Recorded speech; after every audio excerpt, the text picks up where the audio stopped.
Hi friend, ಕೆಂಪಕ್ಕಿ bisibele ಮಾಡೋದು ಹೇಗೆ ಅಂತ ತೋರಿಸ್ಕೊಡ್ತೀನಿ ಬನ್ನಿ. ತುಂಬ ಚೆನ್ನಾಗಿದೆ.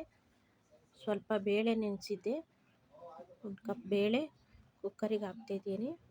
ಸ್ವಲ್ಪ ಆದರೆ ಸಾಕು. 1 ಕಪ್ಪು ಅಕ್ಕಿ ಹಾಕ್ತಾಯಿದ್ದೀನಿ. ಕೆಂಪಕ್ಕಿ ನೆನೆಸಿ ಇಟ್ಟಿದ್ದೆ, 1 ಅವರ್ ನೆನೆಸಿ ಇಟ್ಟಿದ್ದೆ. ಅದ್ರ ಜೊತೆ ತರಕಾರಿ ಸ್ವಲ್ಪ ಹಾಕ್ತಾಯಿದ್ದೀನಿ, ಬೀನ್ಸು, ಕ್ಯಾರೆಟು. ಅದ್ರ ಜೊತೆ ಕಡಲೆಬೀಜ, ಬಟಾಣಿ, ಕಡಲೆಕಾಳು ಹಾಕ್ತಾಯಿದ್ದೀನಿ. ಅದ್ರ ಜೊತೆ 2 ಟಮಾಟೆ ನೆಚ್ಚಿದ್ದೆ, 2 ಟೊಮೆಟೊ, 2 ಈರುಳ್ಳಿ ಮಿಕ್ಸ್ ಮಾಡ್ತಾಯಿದ್ದೀನಿ. ಅದ್ರ ಜೊತೆ ಈಗ ನೀರು ಹಾಕ್ತಾಯಿದ್ದೀನಿ. ಸ್ವಲ್ಪ ನೀರು ಹಾಕ್ಕೋಬೇಕು, ಎಷ್ಟು ಬೇಕೋ ಅಷ್ಟು ಸ್ವಲ್ಪ ನೀರು ಹಾಕ್ತಾಯಿದ್ದೀನಿ. ಸ್ವಲ್ಪ ತುಂಬ ಚೆನ್ನಾಗಿರುತ್ತೆ.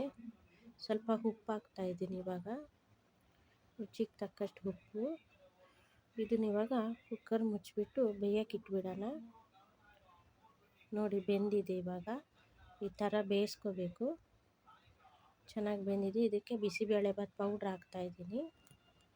ಬಿಸಿಬೇಳೆಬಾತ್ ಪೌಡ್ರ್ ಹಾಕಿ ಮಿಕ್ಸ್ ಮಾಡಿದ್ದೀನಿ. ಈಗ ಎಣ್ಣೆ ಹಾಕ್ತಾಯಿದ್ದೀನಿ. ಎಣ್ಣೆ, ಒಣಮೆಣಸಿನ್ಕಾಯಿ, ಕರಿಬೇವು ಸೊಪ್ಪು ಒಗ್ಗರಣೆಗೆ. ಸಿಂಪಲ್ಲಾಗಿ ಬೇಗನೆ ಆಗುತ್ತೆ.